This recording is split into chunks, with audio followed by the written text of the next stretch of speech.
যার থাকার কোনো জায়গা নাই, কোনো বাসা বাড়ি নাই, তাকে জিজ্ঞেস করলেও বলতে পারবে যে এই ছাদের নিচে একটা নিজস্ব ছাদ থাকা, সেই ছাদের নিচে থাকা এটা কতটা গুরুত্বপূর্ণ। রাসূলুল্লাহ সাল্লাল্লাহু আলাইহি ওয়াসাল্লাম কাছে একজন ব্যক্তি আসলেন এবং তার অসহায়ত্বের কথা বললেন। রাসূলুল্লাহ বললেন, তোমার কি আছে? বলে, ইয়া রাসূলুল্লাহ, নিজের একটা বাসা আছে। ওকে, ভালো। তোমার তারপরে আর কি আছে? বলে, হ্যাঁ, চলার মতো একটা বাহন আছে, অর্থাৎ ওট বা ঘোড়া এরকম কোনো কিছু আছে। 3 নম্বরে কি আছে? ইয়া রাসূলুল্লাহ, আমার তো একজন সতীসাধ্যী দিনদার স্ত্রী আছে। দিনদার সতীসাধ্যী কি আছে? স্ত্রী আছে। রাসূল বলেন, ফাইজান আনতা মালিকুন, তুমি তো তাহলে সম্রাট। তুমি কি তাইলে সম্রাট? You are an emperor, you are a king. তুমি তো রাজা। তুমি কিসের অভিযোগ নিয়ে এসছো অথবা কিসের অভাবের কথা বলছো? তুমি you are a great king. আরবাআতুম মিনাস সাআদা। In another authentic narration the prophet সাল্লাল্লাহু আলাইহি ওয়াসাল্লাম সেড, 4টি জিনিস হচ্ছে মানুষ যে সৌভাগ্যবান, এটার প্রমাণ হচ্ছে 4টি জিনিস। তোর মধ্যে 1 নম্বর জিনিসটা আল মারআতু সালিহা, he does have a pious wife. তার একজন দিনদার, আল্লাহওয়ালা, আল্লাহকে ভয় পায়, আল্লাহকে ভালোবাসে এরকম একজন স্ত্রী আছে। 2 নম্বর হচ্ছে এই ব্যক্তির কি আছে? তার নিজের একটা থাকার জায়গা আছে। 3 নম্বরে হচ্ছে ওই ব্যক্তির তার নিজের একটা বাহন আছে, একটা ট্রান্সপোর্ট, একটা ভেহিকল আছে। আধুনিক যুগের ভেহিকল, সেই যুগের ভেহিকল, বিভিন্ন যুগের ভেহিকল, এরকম একটা ভেহিকল আছে, ট্রান্সপোর্ট আছে, যে ট্রান্সপোর্টটা তিনি ব্যবহার করেন তার নিজের জন্য। আর 4 নম্বর হচ্ছে ওই ব্যক্তির কাজে সহযোগিতা করে এমন লোক তার আছে, কাজে সহযোগিতা করে এমন লোক তার আছে। রাসূলুল্লাহ বললেন, আরবাউন মিনাস Saada, these 4 are the indicators this man is really lucky, fortunate. এই ব্যক্তি সত্যিকার অর্থে একজন সৌভাগ্যবান মানুষ, এটা তার একটা প্রমাণ। তো আশা করছি আমরা এই জায়গা থেকে যেটা বুঝতে পারি যে আমাদের একটা নিজস্ব একটা অঙ্গন আছে, যেখানে আমরা থাকতে পারি, মাথা গোঁজার ঠাঁই আছে। এগুলো সব কিছুই আমাদের সৌভাগ্যের প্রতীক হিসেবে আল্লাহ রাসূল সাল্লাল্লাহু আলাইহি ওয়াসাল্লাম উল্লেখ করেছেন। আবার বিপরীতে এগুলোর ব্যাপারে তিনি এই সতর্কতাও বলেছেন যে কোন একজন ব্যক্তির বাসা বাড়ি অথবা কোন একজন ব্যক্তির ওয়াইফ অথবা তার বাড়ি গাড়ি ইত্যাকার জিনিস তাকে ধ্বংস করে দিতে পারে। এগুলো তার মধ্যে যদি অহংকার তৈরি করে অথবা এগুলো যদি তাকে আল্লাহ সুবহানাহু ওয়া তাআলা থেকে দূরে সরিয়ে নিয়ে যায়, তাহলে এগুলো মানুষের ধ্বংসের কারণ হতে পারে। That is a different side of the story, a different coin, the flip side of the coin. আমরা সেই সাইডের কথা এখানে আলোচনা করছি না। আল্লাহ সুবহানাহু ওয়া তাআলা আমাদের ঘরগুলোতে আমাদের কল্যাণ, একটা পারিবারিক জীবনের মধ্যে আমাদের কল্যাণ, সেই কথা মহান আল্লাহ সুবহানাহু ওয়া তাআলা বলেছেন। এটার কথা বলতে গিয়ে আল্লাহ সুবহানাহু ওয়া তাআলা কোরআনের বহু জায়গায় তিনি বলেছেন, যে সকল লোকদের ঘর নাই অথবা তাদের ঘর থেকে, তাদের বাড়ি থেকে, তাদের নিজের এলাকা থেকে, তাদের দেশ থেকে তারা বহিষ্কৃত, আস্ক দেম, তাদেরকে আপনি জিজ্ঞেস করে দেখুন, what is the value of motherland, what is the value of fatherland, what is the value of the native society, what is the value of his home। যে তার বাসা থেকে বহিষ্কৃত হয়েছে তাকে একবার জিজ্ঞেস করে দেখুন বাসার গুরুত্ব কি। যে বিদেশে থাকে তাকে একবার জিজ্ঞেস করে দেখুন তার পরিবারকে কতটা সে ফিল করে। আমি বুঝতে পারবো না, প্রতিদিন আমি হয়তো বাসায় ফিরে যাই, আমি বুঝতে পারবো না যে আমার সন্তান অথবা স্ত্রী অথবা বাবা মা অথবা আমার স্বামী অথবা আমার পরিবার পরিজন আমার কাছে কতটা গুরুত্বপূর্ণ, বিকজ আমি তাদের থেকে কখনোই দূরে সরে যাইনি। আপনি 1 সপ্তাহ দূরে সরে দেখেন, যেই ব্যক্তি ঘর থেকে রাগ করে বের হয়ে গিয়েছে 2 দিন পরে সে ঘরে আসার জন্য কান্না করে না? ঘরে আসার জন্য কান্না করে, চিৎকার করে বলে আমি ঘরে ফিরে যেতে চাই। যেই ঘর থেকে সে কান্না করে বের হয়েছিল ওই ঘরে ফিরে আসার জন্য সে কান্না করে, কারণ এই ঘরটাই তার প্রশান্তির জায়গা, এখানে তাকে বারবার ফিরে আসতে হয়। শান্তি আল্লাহ সুবহানাহু ওয়া তাআলা এখানে রেখেছেন, তিনি বলেছেন, আমরা বলিনি। তিনি নিজে বলেছেন যে জাআলা মিন বুয়ুতিকুম সাকানা, তিনি তোমাদের বাড়ি ঘরগুলোকে তোমাদের প্রশান্তির কারণ বানিয়েছেন। আল্লাহ সুবহানাহু ওয়া তাআলা বলেছেন, তুমি যদি জান্নাতে যেতে চাও তাহলে এই ঘরের মধ্যেই থাকো। ওয়াকারনা ফি বুয়ুতিকুন্না ওয়ালা তাবাররাজনা তাবাররুজাল জাহিলিয়াতিল উলা। লুকিং এট দ্য সিস্টার, আল্লাহ সুবহানাহু ওয়া তাআলা সেইড, নারীদেরকে লক্ষ্য করে তিনি বললেন, তোমরা তোমাদের ঘরগুলোতে বেশি বেশি থাকো, জাহিলি যুগের নারীদের মতো যখন তখন তোমরা ঘর থেকে বের হয়ে যেও না। পুরুষদের ব্যাপারে রাসূল সাল্লাল্লাহু আলাইহি ওয়াসাল্লাম বললেন, যখন উকবা বিন আমির রাসূলের কাছে এসে বললেন, ইয়া রাসূলুল্লাহ মান নাজাতু, কিভাবে মুক্তি পাবো? রাসূল সাল্লাল্লাহু আলাইহি ওয়াসাল্লাম বললেন, তোমার ওয়ালিয়াসাকা বাইতুক, যত বেশি সম্ভব সময় বাসায় কাটাও, যত বেশি সম্ভব বেশি বেশি সময় বাসায় কাটাও। এটা হলে তুমিও মুক্তি পাবে, তোমার পরিবার পরিজন মুক্তি পাবে। বাসা থেকে যতই বের হবে ততই তোমার মুক্তির পথগুলো সংকীর্ণ হয়ে যাবে, ততই তোমার মুক্তির পথগুলো চ্যালেঞ্জের মুখে পড়ে যাবে, থ্রেটের মুখে পড়ে যাবে। বাসায় বেশি বেশি থাকো, বেশি বেশি বাসায় তুমি সময় কাটাও। এখন তো আমাদের বোনদেরও ইদানিং তাদেরও ট্রেন্ড হলো, এই ঘরে থাকতে থাকতে ক্লান্ত হয়ে গিয়েছিস, ঘরটা আমার জন্য জেলখানা, এটা আমার জন্য একটা কি প্রিজন সেলের মতো মনে হচ্ছে। তিনি বুঝেনি না এই ঘরটা হচ্ছে তার জান্নাত, এই ঘরটা তার কি জান্নাত। যে যত বেশি ঘরে থাকতে পারে সে তত বেশি জান্নাতের কাছাকাছি পৌঁছে গেল। আল্লাহ রাসূল সাল্লাল্লাহু আলাইহি ওয়াসাল্লাম বলেছেন, দিনদার স্ত্রী মানে হচ্ছে ওই ব্যক্তি সম্রাট যার স্ত্রী এর দিকে সে তাকালে সে সন্তুষ্ট থাকে। সে যদি তার স্ত্রী থেকে বাইরে চলে যায় তাহলে তার ব্যাপারে তার কোনো টেনশন থাকে না। তিনি তার পরিবারকে, তার নিজকে, তার পরিবারকে, তার সন্তানদেরকে দ্বীনের উপর রাখবেন, আল্লাহর উপর রাখবেন, তাকওয়ার উপর রাখবেন। এই রকম নারী হচ্ছে আল্লাহ সুবহানাহু ওয়া তাআলার কাছে শ্রেষ্ঠতম নারী। রাসূল সাল্লাল্লাহু আলাইহি ওয়াসাল্লাম বলেছেন, আমি যখন জান্নাতে গেলাম দরজা খোলার জন্য, I am the first man to knock at the door of জান্নাহ, আমি প্রথম মানুষ যিনি জান্নাতের দরজা খুলবেন। আমি সেখানে গেলাম দরজা খোলার জন্য, আমি গিয়ে দেখি আমার আগে একজন নারী ওই জান্নাতের দরজার কড়া নিয়ে টানাটানি করছে। আমি জিবরিলকে জিজ্ঞেস করলাম, জিবরিল এই নারী আবার কে, আমার আগে জান্নাতে চলে আসলো? জিবরিল বললেন, এই নারী সেই নারী যার স্বামীর মৃত্যুর পর তার সন্তানদেরকে লালন পালন করার জন্য সে আর দ্বিতীয়বার বিয়ে করেনি। এইরকম একজন নারী রাসূল আসলামের আগেই জান্নাতের দরজাগুলি নিয়ে নাড়াচড়া করছে, কড়া নাড়ছে। যিনি তার স্বামীর জন্য, তার স্বামীর মৃত্যুর পরে সন্তানদেরকে লালন পালন করার জন্য তিনি বিয়ে করেননি এবং তিনি একটা সতী সাধ্যী জীবন যাপন করেছেন। Sisters and brothers, look at the status of a women. একজন নারীর অবস্থা দেখেন, নবীর আগেও তিনি জান্নাতের কাছাকাছি গিয়ে দরজাকে তিনি নাড়ছেন। ভাইদেরকে বলছি, একজন নারীর মর্যাদা দেখেন মহান আল্লাহ সুবহানাহু ওয়া তাআলার কাছে কি। অতএব when you go to construct your family, constitute your family, আপনি যখন আপনার পরিবারটাকে তৈরি করতে চান, এই পরিবার বলতে আমি শুধুমাত্র আপনার পরিবারের কথা বলছি না, I am talking about an extended family. আমি একটা লম্বা পরিবারের কথা বলছি, যে লম্বা পরিবার মানে হচ্ছে আপনার পর আপনার নাতিরা অথবা আপনার সন্তানরা কাদেরকে চুজ করবে, এটা একটা ব্লাড সার্কেল তৈরি হয়। এই সার্কেলটা আপনি নিজেই চুজ করছেন। এমন একজন মা চুজ করুন যিনি পরবর্তীতে অসাধারণ একজন দাদি হবেন। এমন একজনকে আপনি আপনার স্ত্রী হিসেবে নির্বাচন করুন, তিনি আপনার সন্তানদের জন্য অসাধারণ একজন মা হবেন, আপনার নাতি নাতিনের জন্য অসাধারণ একজন দাদি হবেন। এরকম একজন মানুষকে আপনি আপনার স্ত্রী হিসেবে নির্ধারণ করুন, অথবা অসাধারণ একজন নানী হবেন। প্রিয় ভাইরা, আমি সেই কথা বোনেরা, আমি সেই দিকে যাচ্ছি না। রাসূল বলেছেন, মুআজ তোমাকে তিনটি বিষয় আমি অনুরোধ করছি, তুমি তিনটি জিনিসের প্রতি খুবই মনোযোগ দেবে। ইয়া মুআজ কলবুন শাকিরুন, তোমার অন্তরটাকে তুমি কৃতজ্ঞ একটা অন্তর বানাও। 2 নম্বর ওয়ালিসানুন যাকিরুন, তোমার মুখ দিয়ে যা কিছু বের হবে তা যাতে আল্লাহ সুবহানাহু ওয়া তাআলার সন্তুষ্টির জন্য হয়। ভাইরা, একবার চিন্তা করে দেখুন তো বোনেরা, প্রতিদিন আমরা যা বলি এগুলোকে যদি কোনো নিক্তিতে প্যারামিটারে ফেলা হয়, যদি প্রশ্ন করা হয় এগুলোর কয়টা নিয়ে আল্লাহ সুবহানাহু ওয়া তাআলা সন্তুষ্ট, I doubt that how much, what will be the percentage of this sort of speech and talk stuff which will be ultimately earning the pleasure of Allah. কত পার্সেন্ট আল্লাহর প্লেজার আর্ন করবে? I doubt it. I have a strong reservation, I have a strong doubt.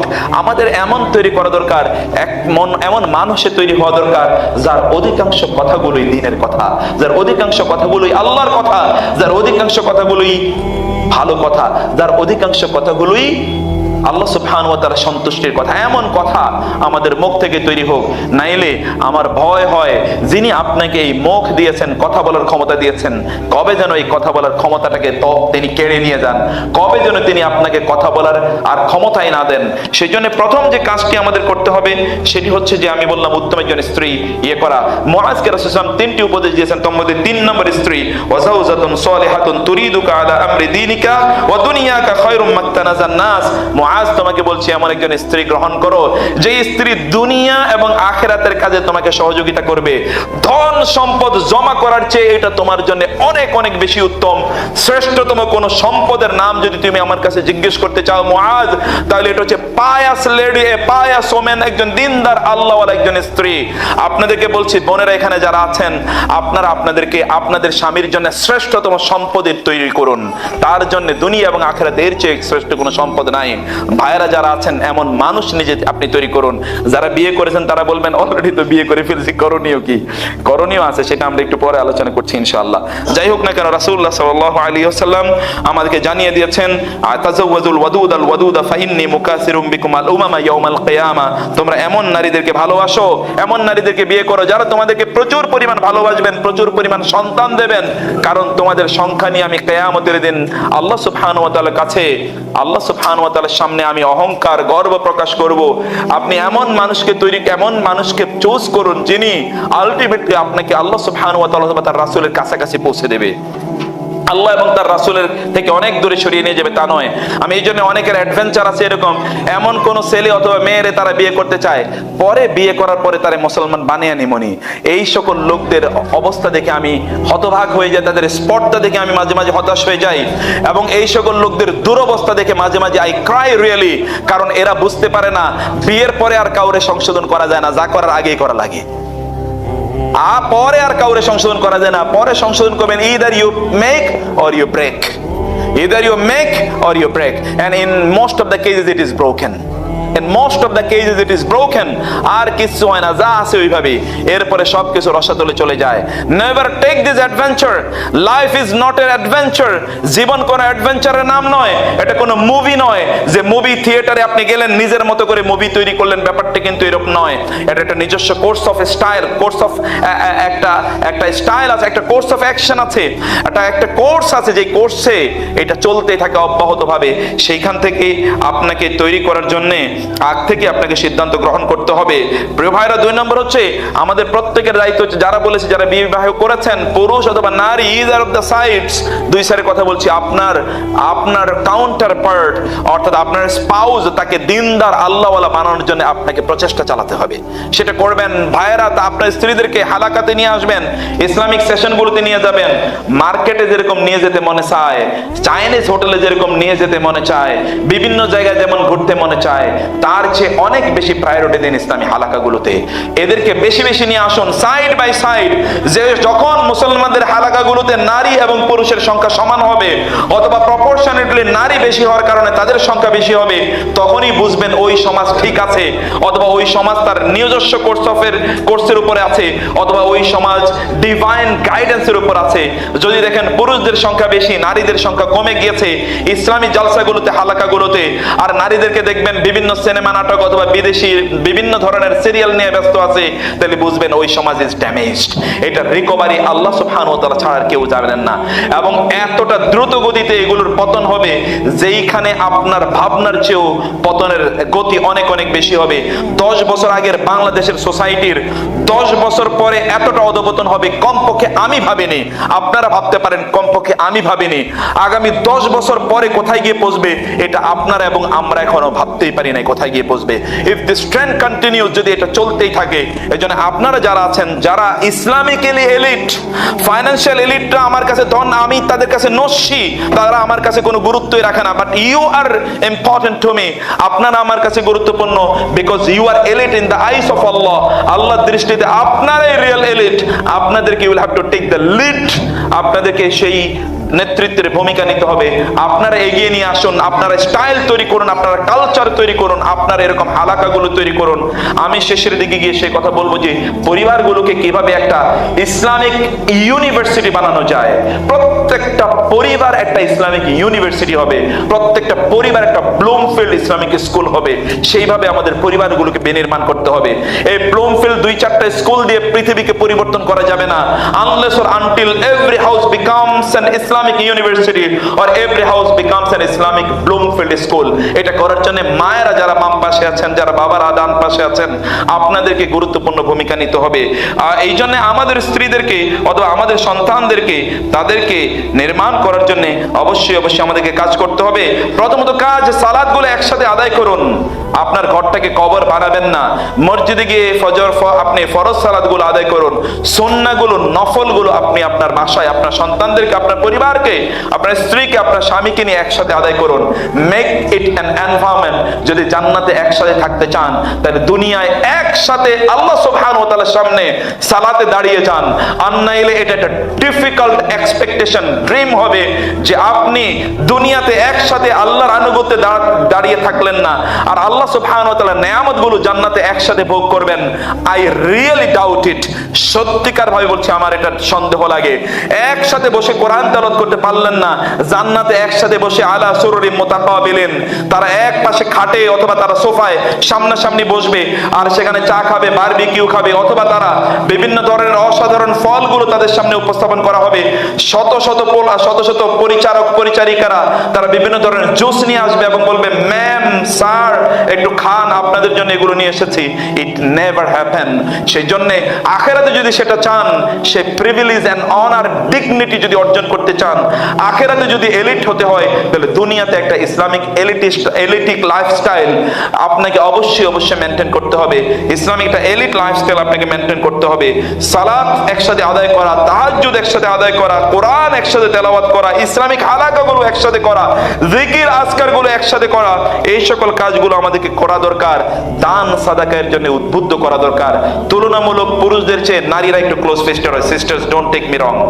তুলনামূলক পুরুষদের চেয়ে নারীরা একটু কি হয়? ক্লোজ ফিস্টেড হয়। আমি কোত্থেকে জেনেছি, বাংলাদেশে মেয়েদেরকে যারা সবচেয়ে বেশি ঠকান তাদের নাম হচ্ছে মা। আবার বলবো, বাংলাদেশে মেয়েদেরকে সবচেয়ে বেশি ঠকান যারা, তারা হচ্ছেন মা। মায়েরাই বাবাদেরকে অর্থাৎ স্বামীদেরকে বলেন, ও তো আরেকজনের বাড়িতে গিয়ে কাম করবো, ওরে এত ভালো স্কুলে পড়ানোর দরকার কি, পোলাই তো তোমার কাম করে খাওয়াইবো, অতএব ওরে ভালো স্কুলে পড়াও। বাড়ি ঘর যদি বাবারও মেয়েদের জন্য কিছু করতে চায়, তাহলে মায়েরা বাধা দেয়, ও তো বিয়ে হয়ে যাবে, ও তো টাকা পয়সা, তখন ওর স্বামী নিয়ে যাবে, ছেলের নামে রাখো, এরপরে যা হবে দেখা যাবে। আমি আমার নিজের আত্মীয় স্বজন, পাড়া প্রতিবেশী অথবা আমার নিজের এনভায়রনমেন্টের কথা বলছি। আপনাদের গল্প ভিন্ন হতে পারে, কিন্তু আমাদের গল্পটা আমরা ভিন্ন দেখেছি। এরকম পরিস্থিতি আমি দেখছি। যেন বোনদেরকে বেশি বেশি দানের জন্য উদ্বুদ্ধ করবেন, তাদেরকে দানের কথা আপনাদেরকে বলবেন। কম থেকে রাসূলকে প্রশ্ন করা হলো, সবচেয়ে বেশি দান, সবচেয়ে গুরুত্বপূর্ণ মর্যাদাবান দান কি? রাসূল বলেন, দুটো। সিস্টাররা খেয়াল রাখবেন, সবচেয়ে গুরুত্বপূর্ণ দান, সবচেয়ে আল্লাহর কাছে মর্যাদাবান দান হলো দুটো। একটা হচ্ছে যে দানটি গোপনে করা হয়, 2 নম্বর যে দানটি কম থেকে কম করা হয়। একজন ব্যক্তির কাছে 1 কোটি টাকা আছে, সেখান থেকে তিনি দিলেন 1 লক্ষ টাকা। আরেকজনের কাছে ছিল 100 টাকা, সেখান থেকে তিনি দিয়েছেন 50 টাকা। কে বেশি দিয়েছে? 100 টাকা থেকে যিনি 50 টাকা দিয়েছেন, তিনি 50% দান করেছেন। আল্লাহ সুবহানাহু কাছে এইটার মর্যাদা অনেক অনেক বেশি। ওই 1 কোটি আল্লাহ সুবহানাহু কাছে কখনোই সংখ্যা আল্লাহর কাছে ইম্পর্টেন্ট নয়। আল্লাহর কাছে যেটা ইম্পর্টেন্ট, সেটার নাম হলো এইটা হার্ট। শ্রেষ্ঠরা হার্টটাকে বড় করতে হবে, অনেক অনেক বড় করতে হবে। যা আছে যতটুকু আছে ততটুকু থেকে দান করুন। এখানকার শ্রেষ্ঠদের কথা বলছি না, যারা পরবর্তীতে দেখবে তাদের কথা বলছি। সেজন্য বেশি বেশি দান করবেন। আপনাদের বাসা বাড়িগুলোকে একসাথে ইসলামিক লেকচারগুলো শুনবেন। এটা অনলাইন হোক, অফলাইন হোক, এইরকম কোন হালাকা সেশনে হোক অথবা অন্য জায়গায় হোক, একসাথে বসে বসে ইসলামিক লেকচারগুলো শোনেন, উপলব্ধি করার চেষ্টা করেন। একসাথে বসে বসে ইসলামিক বইগুলো পড়েন। এগুলো আপনাদের একসাথে করা দরকার। এই কাজগুলো যদি আপনারা একসাথে করতে পারেন, তাহলে দেখবেন যে আপনাদের দিনই জীবনটা এটা খুবই গুরুত্বপূর্ণভাবে চলবে।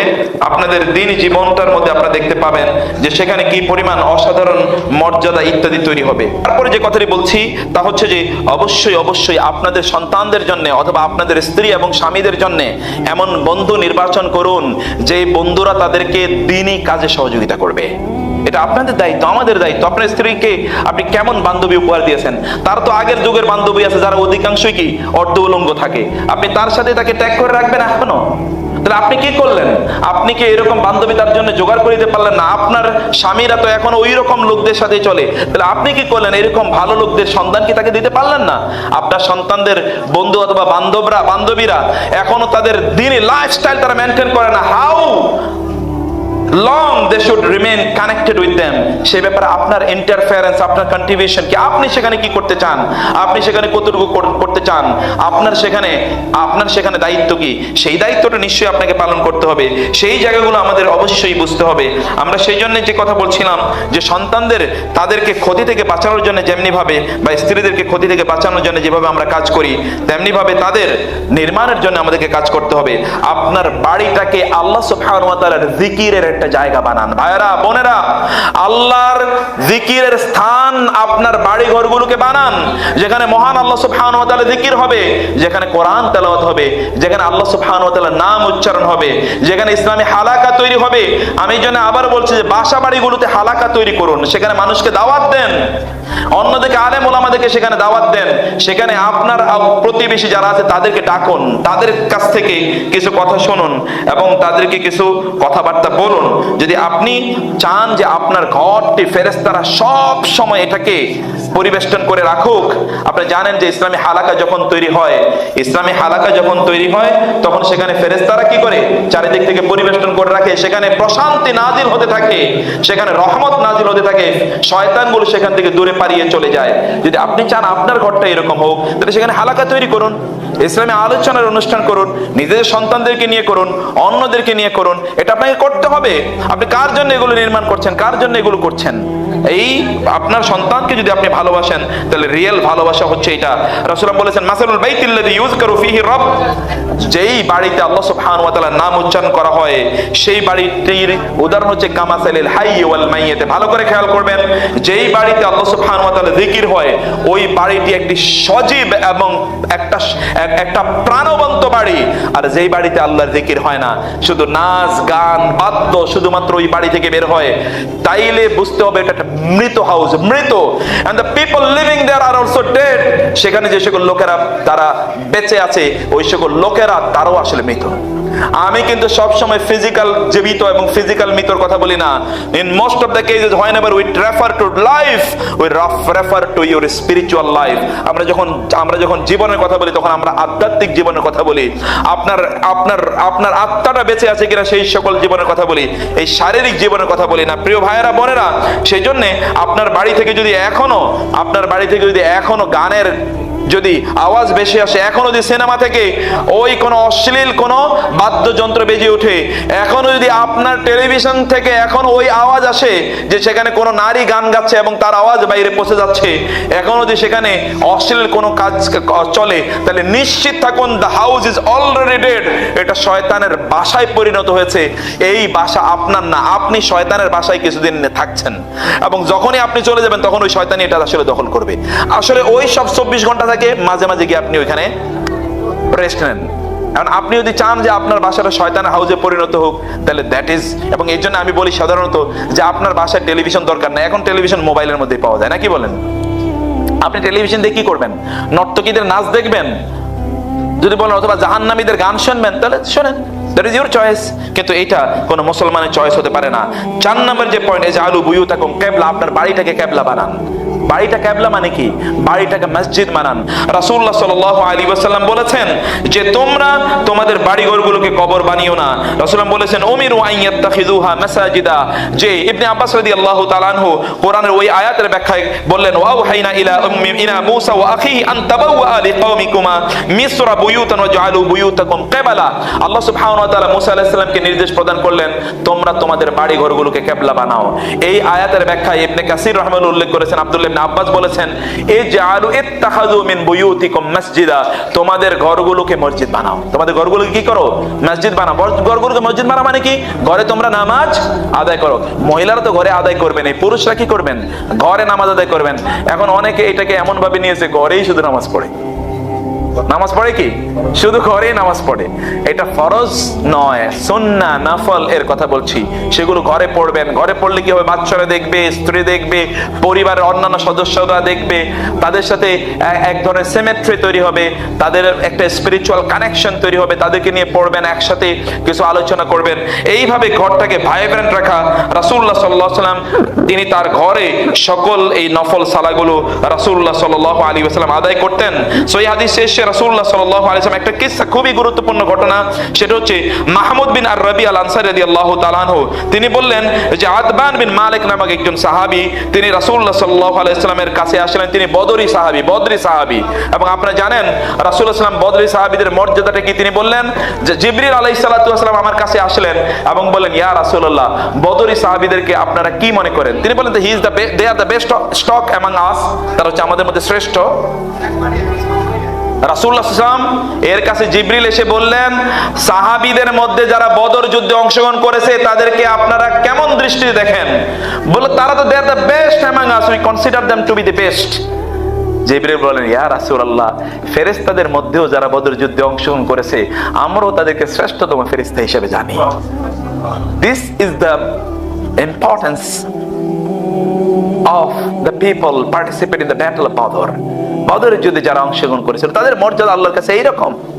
সে বদরের একজন সাহাবী আতবান বিন মালিক রাদিয়াল্লাহু তাআলা আনহু তিনি আসলেন এবং তিনি বললেন, ইয়া রাসূলুল্লাহ, কদ আনকারতু বাসরি, আমার চোখে একটু প্রবলেম হচ্ছে, ওয়া আনা উসাল্লি লিকাওমি, আমি আমার সম্প্রদায়কে তাদেরকে আমি নামাজ পড়াই, এই মসজিদ নববীতে আসতে পারি না, ওইখানে আমি তাদের জামাতের ইমামতিটা করে থাকি। ফাইদা কানাতিল আমতারু সালাতিল ওয়াদি আল্লাযী বাইনি ওয়া বাইনাহুম, যখন বৃষ্টিপাত হয় তখন সব দিকে পানি ছড়িয়ে পড়ে, আমি আমার মসজিদে যেতে পারি না, ঘরেই আমি নামাজ পড়ি।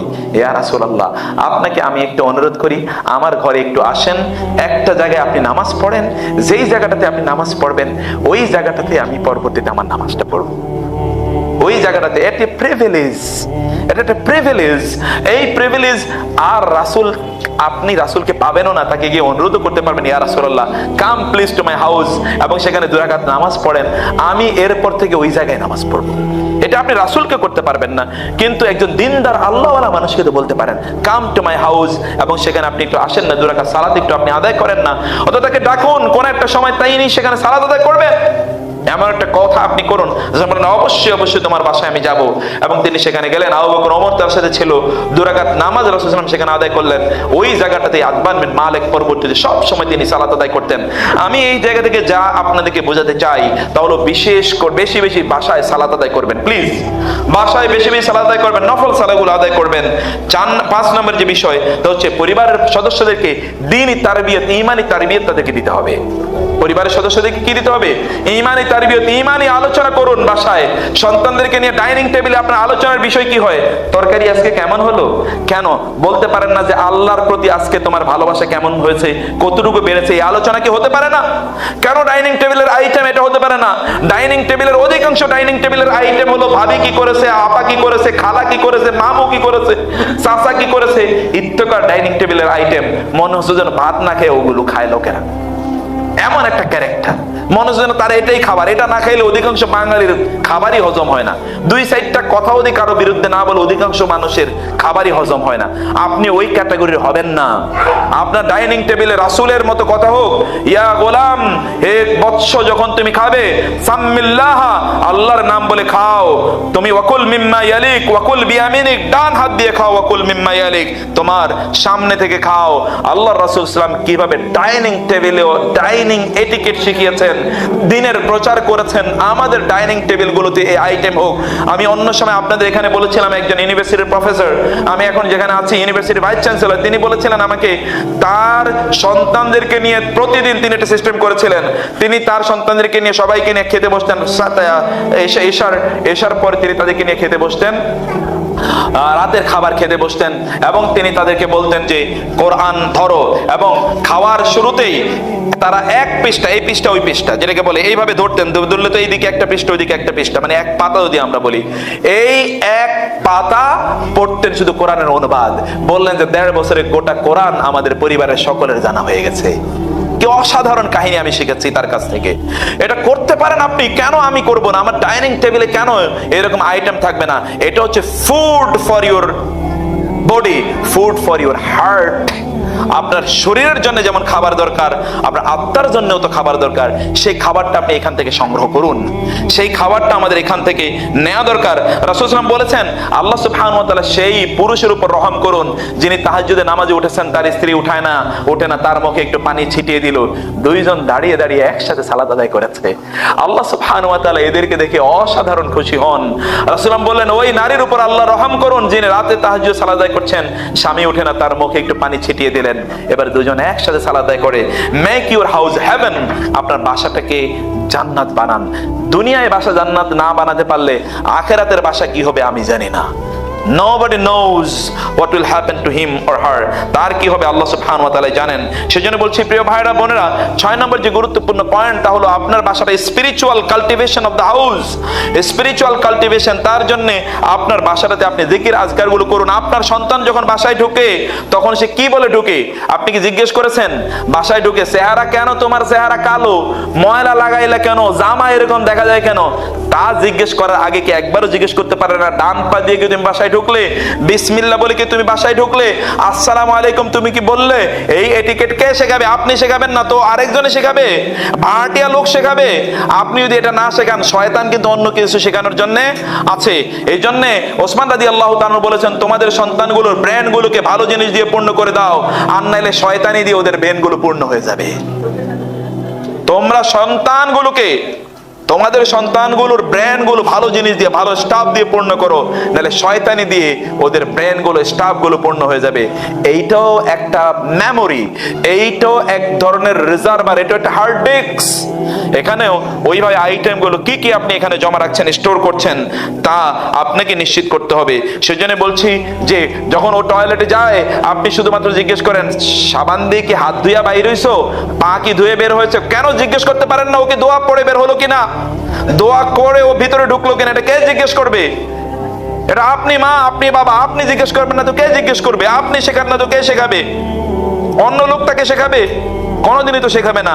আপনি যদি না শেখান, ওগুলো কিয়ামত হইলেও শিখবে না, কিয়ামত পর্যন্ত এগুলো শিখবে না। ঘুমের আগে আপনি ঘুমানোর জন্য সময় মতো ঘুমালো কিনা আপনি তাকে প্রচন্ড বকাঝকা করেন। ঘুমের আগের দোয়াগুলো পড়ে না, পড়বে কি পড়বে না এটা কে শেখাবে ওদেরকে?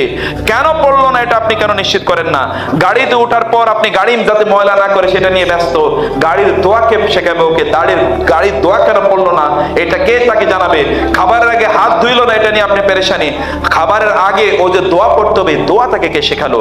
দোয়া না পড়ার আগে ওকে খেতে দেবেন না। অভ্যস্ত তাকে করুন। টয়লেট থেকে বের হওয়ার আগে যদি না দোয়া পড়ে, টয়লেটে দাঁড়া করে রাখান, এইভাবে ওকে শেখান। কারণ ওকে আপনি জান্নাতে নিতে চান। ও যদি পরীক্ষায় খারাপ করে, পড়াশোনা খারাপ করে, তখন তো শাসন করেন। এই দুনিয়ার সফলতার জন্য যদি শাসন করতে হয়, আখিরাতের সফলতার জন্য এর চেয়ে 1000 গুণ বেশি শাসন করা লাগে।